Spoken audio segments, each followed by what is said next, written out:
하나님께서 우리 인간들을 향하신 모습을 보면 하나님께서 세상을 아름답게 창조하시고 이 세상을 우리 인간들에게 다 복으로 주셨어요. 그리고 그 하나님께서 운행을 해 가시면서 이 세상을 아름답게 잘 가꾸고 다스려라, 이런 복을 허락하여 주셨죠. 자, 그래서 이 세상 모든 만물들은, 하나님께서 창조하신 것들은 하나님의 뜻에 다 순응을 합니다. 사시사철, 자연, 모든 세계, 동물, 식물들 다 보면 하나님의 계획대로 운행하고 또 그렇게 일생을 살아가게 되는데, 그런 하나님의 뜻에 역행하는 존재가 인간이에요. 세상의 모든 것들은 다 하나님의 뜻대로 사는데 사람만 하나님의 뜻을 거스르면서 삽니다. 그걸 죄 짓는 거지요. 로마서 말씀해 보면은 우리 모든 사람들 마음속에는 다 하나님을 알만한 것을 다 넣어 놓으셨다. 그냥 우리나라 사람뿐만 아니라 저 외국에 사는 유럽인이든 아프리카 토인이든 아마존에 있는 부족이든 다 하나님을 알만한 것이 마음속에 있다는 거예요. 그래서 보면은 여러분 다른 나라들 이렇게 다큐멘터리 또 다른 나라 소개하는 내용들을 보면은 아주 미개한 종족들도 다 신을 섬기는 마음들이 있어요. 물론 우리가 볼 때는 우상이지만 하나님을 섬기는 그 마음들이 다 있기 때문에 신을 섬기는 마음들이 있어요. 이 모든 자연 만물 속에 하나님을 알만한 것들을 다 넣어 놓으셨다는 것입니다. 그래서 그 하나님의 은혜를 우리가 찾아가면 하나님을 올바로 만나게 되는데, 그래서 하나님은 성경을 주셨고 선지자들을 보내시고 오늘날의 목회자를 보내시고, 그래서 하나님은 이런 분이십니다. 막연한 무슨 인내천 사상, 그런 하늘님을 섬겨야 됩니다, 막연한 그런 하나님이 아니라 하나님은 천지 만물을 창조하셨습니다. 하나님은 지금도 역사하고 계시고, 그 하나님은 예수 그리스도를 통해서 하나님의 현현하셨고, 그 하나님은 성령으로 지금도 우리와 함께 하십니다. 이것을 계속 설명해 주었을 때에 우리 조상들도 그렇죠. 우리 조상들도 기독교가 들어오기 이전 하나님을 몰랐어요. 그런데 선교사님들이 들어와서 성경을 가르치고 그 하나님이 바로 이분이십니다 하고 가르치니까 우리 조상들이 빨리빨리 하나님의 말씀을 받아들이는 거죠.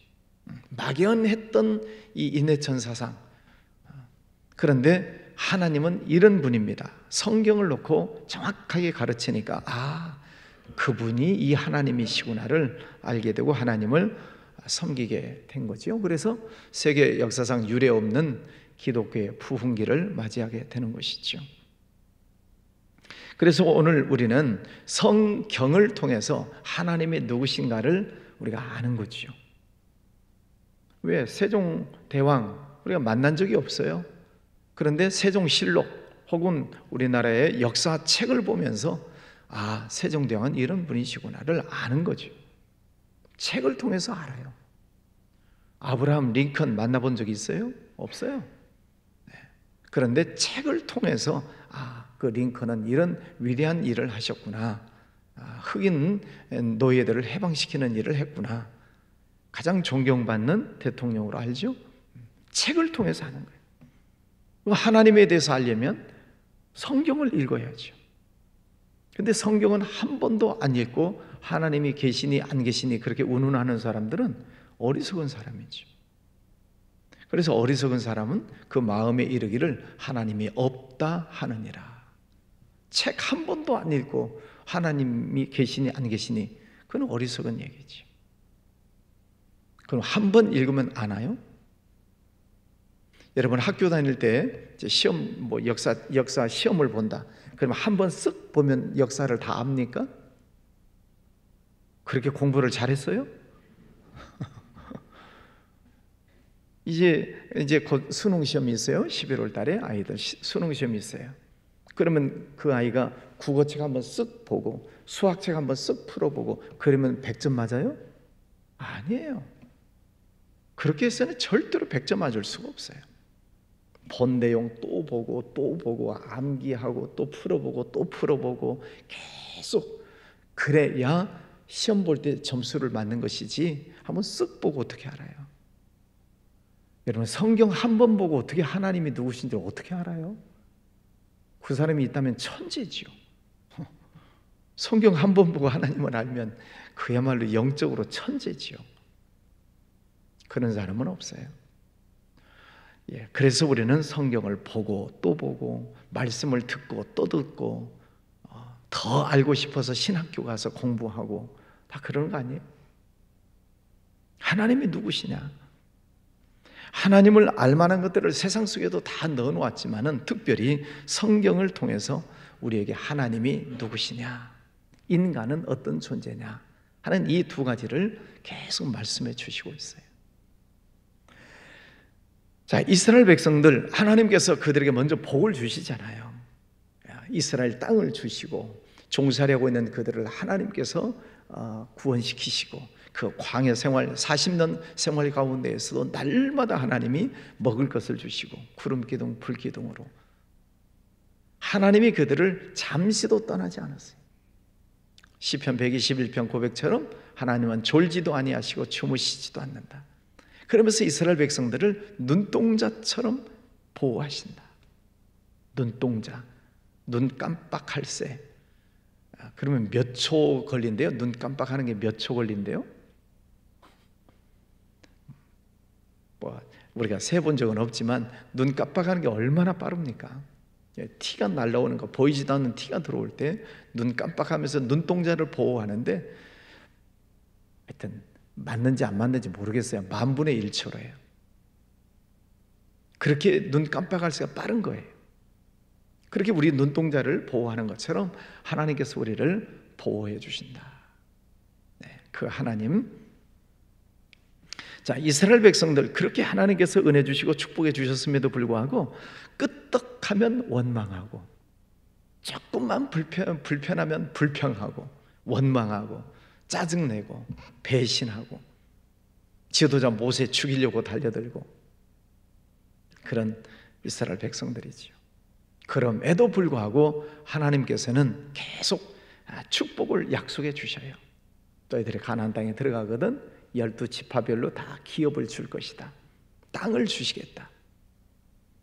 그리고 레위 지파는 기업이 없다. 왜냐하면 이스라엘 백성들이 다 죄짓고 있는 그런 상황 속에서 이 레위 지파를 하나님이 선택하셔서 그들로 하여금 하나님 앞에 예배드리고 성막 봉사하게 하고 율법을 가르치게 하고 이런 영적인 업무를 담당하도록 레위 지파를 따로 구별해 내셨어요. 그리고 나머지 12지파에게는 다 땅을 다 분배해 주었어요. 자, 여러분에게 질문합니다. 여러분 땅을 기업으로 받으시겠어요? 할 수 있으면 레위 지파가 되면 좋겠어요? 잘 생각하고 대답하세요. 하나님이 둘 중 하나를 택해라 그러면은 영적인 일을 하는 일을 택하시겠어요? 땅을 기업으로 받으시겠어요? 그러면 어떻게 알아요, 제가? 그럼 뭐 하나님이 주시는 대로 기업, 땅을 기업으로 주시면 또 감사함으로 받고. 근데 레위 지파는 하나님께서 택하셨어요. 자기들 하고 싶어서가 아니라 너희들은 하나님의 성막에서 봉사해라. 그리고 이 12지파에게는 너희들이 농사를 짓고 또 소나 양이나 가축을 키워서 10분의 1을 하나님의 성전에 바쳐라. 그래서 이것을 가지고 하나님 앞에 제사하고 성막 봉사를 하고 거기 남은 것으로 레위 지파들이 먹고 살도록 하나님께서 제도를 그렇게 딱 구분해 놓으셨어요.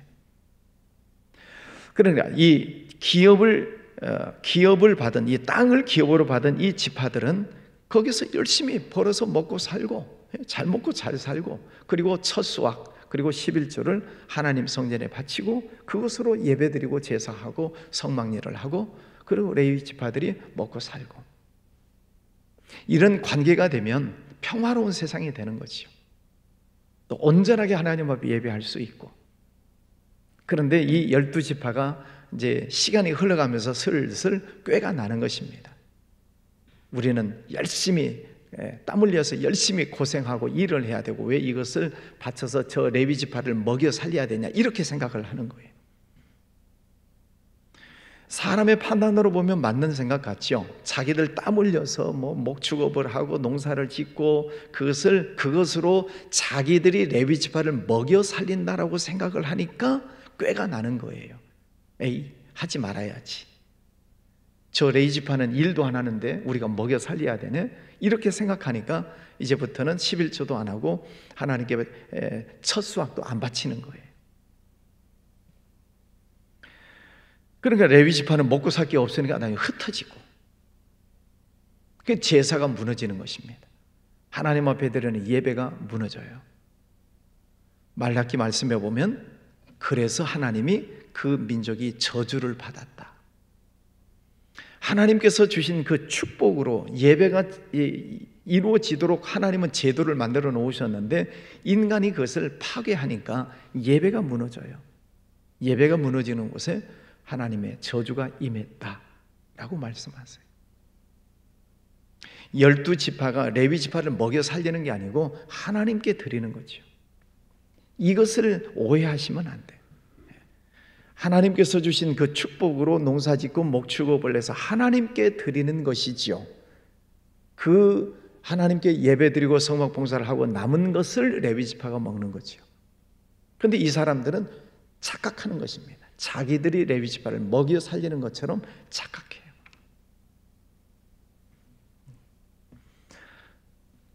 그래서 오늘 하나님의 말씀에 보면 3절 마지막에 이것을 제사장에게 줄 것이요, 또 4절 네가 그에게 줄 것이니. 하나님께 바치는 것이 있고 레위 지파에게 주어야 되는 것이 있어요.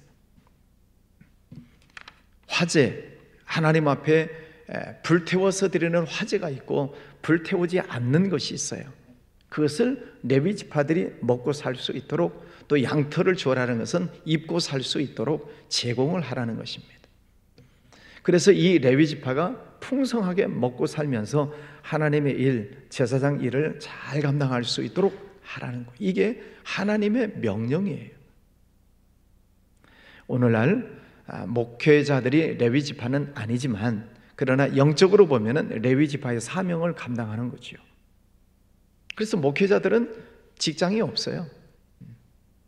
일반 직장 생활을 하지 않습니다. 오직 하나님의 일만 하는 거죠. 그럼 여러분이 목회자를 먹여 살리나요? 그렇게 착각하시면 안 된단 말이에요. 여러분은 하나님 앞에 충성하고 하나님 앞에 헌신하고 하나님 앞에 영광을 올려드리는 것이에요. 그러면 교회가 목회자의 삶을 책임지는 거죠. 교회가. 여러분이 책임지는 게 아니고 교회가 목회자들의 삶을 책임지는 것입니다. 먹는 것, 입는 것, 생활하는 것들을 책임져서 충분히 목회자들이 그 생활에 부족함이 없어야 딴 생각을 안 하죠. 그래서 좋은 교회의 모습은 열심히 성도들이 하나님을 잘 섬기고 교회가 목회자들을 삶을 잘 돌봐주고, 그럴 때 목회자들은 힘껏 목회할 수 있고 그 교회가 영적으로 풍성해지는 거죠. 하나님께서 여러분에게 주신 기업, 그 기업을 여러분이 소중하게 잘 일구시기를 바랍니다. 그는 직장 사업장이죠. 하나님께서 여러분이 주셨어요. 신명기 말씀에 보면은 그것을 가꿀 수 있는 능력을 하나님이 주셨다. 직장 사업장을 일굴 수 있는 지혜와 능력을 하나님이 주셨어요. 잘 관리하시고 하나님을 잘 섬기시고, 또 교회는 목회자들의 삶을 잘 돌보셔야 됩니다. 꼭 저보고 하는 얘기가 아니라 객관적인 면에서 교회는 목회자들의 삶을 잘 돌보셔야 돼요. 부족함이 없도록 잘 돌보셔야 됩니다. 그래야 목회자들이, 저뿐만 아니라 우리 부목사님들도 또 다른 교회 모든 목회자들이 그 교회에서 책임을 잘 져줘야 그 교회에서 열심히 충성하고 헌신하고, 그래야 그 교회가 영적으로 풍성하게 되는 것이지요. 하나님께서 그 기업을 더 축복해 주시는 거죠. 그런 은혜가 있으시기를 바랍니다.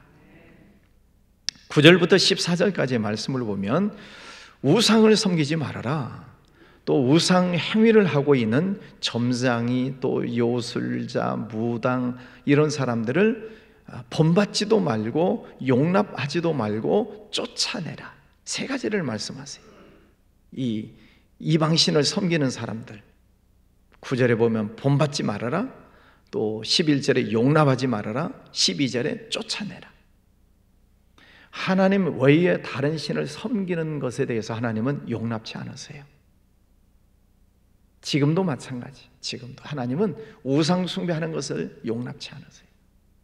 그래서 너는 나 외에 다른 신을 섬기지 마라. 이 세상에 있는 그 어떤 형상이든지 만들거나 거기에 대해서 절하지 말아라. 제가 기념품에 대해서 말씀드렸죠. 어떤 인형을 샀다, 무슨 조각품을 샀다, 그건 기념품이에요. 그것을 말씀하는 게 아니라 어떤 형상을 만들어 놓고 예를 들어서 어떤 인형 조각상을 사서 그것을 섬긴다면 그것이 우상이 되는 거죠.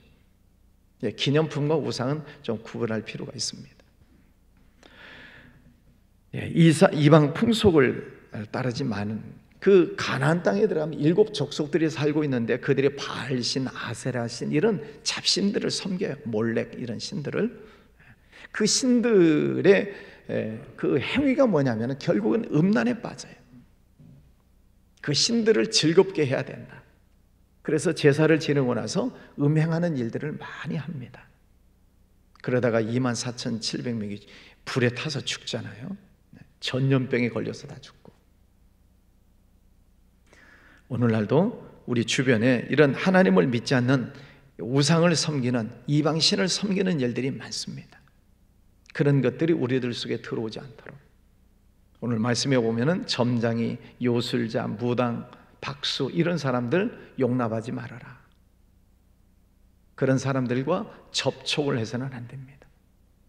그건 영적인 문제이기 때문에 그런 무당 혹은 뭐 점장 이런 사람과 접촉을 하게 되면은 영적으로 내가 피해를 입게 돼 있어요.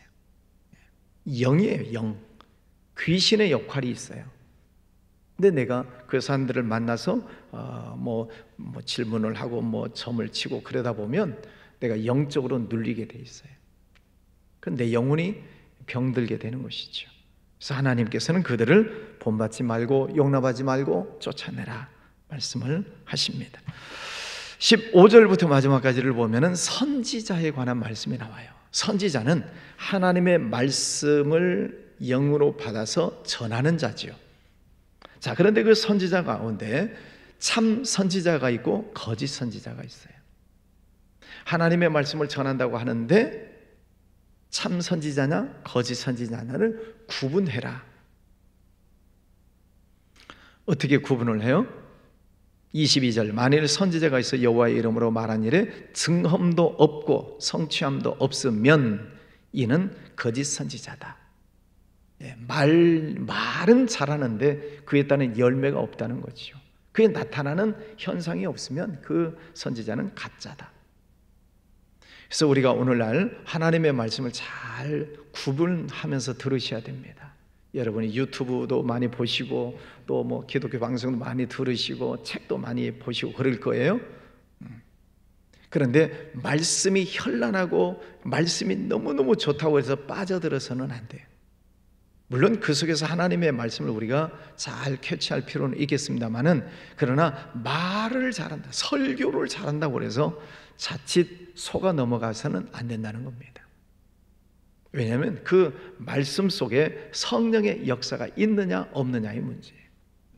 그 말씀에 열매가 있느냐 없느냐를 봐야 된다는 거죠. 그러면 여러분, 다른 뭐 어떤 유명한 분이 뭐 설교를 한다, 거기 갔어요. 뭐 좋은 설교 들을 수 있죠. 그분의 열매를 여러분이 한 번 듣고 알 수 있나요? 알 수 없어요. 어떻게 설교 한 번 듣고 그분의 열매를 알 수 있어요? 모릅니다. 그래서 다른 데 가서 설교 듣고 다른 데 가서 뭐 은혜 받았다 그런 일 하지 말라는 말씀이 그런 거예요. 말로는 얼마든지 잘할 수 있어요. 그런데 거기에 따른 열매가 어떤 열매냐, 성령의 열매가 있느냐 없느냐의 문제는 여러분이 한 번 가서 듣고 알 수가 없어요. 자칫하면 잘못된 이런 거짓 선지자에 빠질 수도 있다는 거지. 오늘날 우리나라에 이런 거짓 선지자들이 얼마나 많습니까? 신천지를 비롯해서 하나님의 교회를 비롯해서 뭐 등등 이단 사이비들이 즐비합니다. 그래서 하나님의 말씀을 우리가 잘 새겨 들으실 때 그 말씀이 성경적인지, 또 그 말씀 속에 성령의 열매가 있는지, 하나님께서 나타나는 증험, 하나님께서 이루시는 기적이 있는지 그것을 보고 판별을 하라는 거지. 오늘 이 말씀을 여러분 마음속에 잘 새겨 들으시고 15절 말씀에 내 하나님 여호와께서 너희 가운데 내 형제 중에서 너를 위하여 나와 같은 선지자 하나를 일으키리니 너희는 그의 말을 들을지니라. 하나님께서 세우신 선지자의 말을 잘 들어라. 모세, 이제 지금은 모세가 이야기하고 있지만 모세 이후에 뒤에 또 선지자를 세울 것이다. 여호수아를 이제 예언하고 있는 거지요. 또 나아가면 이제 많은 예언자들, 선지자들, 더 나아가면 예수님까지도 가지요. 하나님의 말씀을 잘 새겨드려야 된다는 그런 말씀입니다. 성령의 역사가, 하나님의 말씀이 선포되는 곳에는 성령의 역사가 있습니다. 성령의 열매는 사랑과 희락과 화평, 오래 참음, 자비, 양선, 충성, 온유, 절제 9가지 열매가 나타나야 돼. 그게 하나님의 말씀이 선포되는 곳에 성령의 열매가 있는 것이지요. 여러분의 생활도 마찬가지입니다. 여러분이 하나님의 자녀면 여러분의 생활 속에서도 성령의 열매가 맺혀야 돼요. 하나님의 자녀이니까. 사랑, 희락, 화평, 오래 참음. 갈라디아서 5장 22절 그 말씀의 열매를 여러분이 맺으셔야 됩니다. 자, 오늘 말씀도 우리가 기억하면서 하나님께서 우리를 다 하나님의 자녀 삼아 주시고 이미 기업 하나님이 우리에게 복을 주셨어요. 그 복을 하나님께 바칠 것은 하나님께 바치고, 또 어려운 사람들에게 나눠주고 구제하고 베풀 것은 구제하시고, 그럴 때 하나님은 그를 더 축복해 주시는 거죠. 선지자를 통해서 주시는 하나님의 말씀을 잘 들으시고 그 말씀을 잘 따라가심으로 하나님께 영광 올려드리시는 여러분의 삶이 되시기를 주의 이름으로 축원합니다. 기도합니다. 거룩하신 아버지 하나님, 오늘도 귀한 아침을 주셨습니다. 매일 아침마다 하나님 성전에 올라와서 찬송하고 또 말씀을 읽고 듣고 묵상하는 시간 주시니 감사합니다. 늘 살아계신 아버지 하나님 말씀 그대로 아멘으로 듣습니다. 이 말씀 속에 생명이 있고 이 말씀에 순종하며 살 때에 하나님의 은혜와 복이 있음을 믿습니다. 오늘도 주님 앞에 엎드린 주의 종들 머리 위에 성령 충만한 은혜를 허락하여 주시옵소서. 감사 찬양 기쁨이 넘치고 늘 예수님의 이름으로 승리하는 하루하루가 되게 해주시기를 원합니다. 아버지 하나님, 나라를 위해서 기도합니다. 이 나라 하나님 지켜주셔서 대통령에게 지혜를 주시고 여야 국회의원들에게도 하나님의 은혜를 허락하여 주셔서 주님, 인간적인 내용으로만 가는 것이 아니라 당리당략에 빠지는 것이 아니라 하나님의 뜻을 찾아가는 그들 되게 해 주시기를 원합니다. 그래서 이 나라 정치가 안정되고 경제가 회복이 되고 이 나라에 다시 부흥의 불길을 일으켜 주셔서 전 세계 민족 열방을 향해서 복음을 전하는 이 민족 되게 하여 주시옵소서. 한국 교회 그리고 성도들 깨어 일어나 기도하게 하시고 아버지 안에 이 나라를 영적으로 지탱해가는 주님의 백성들 되게 해주시기를 원합니다.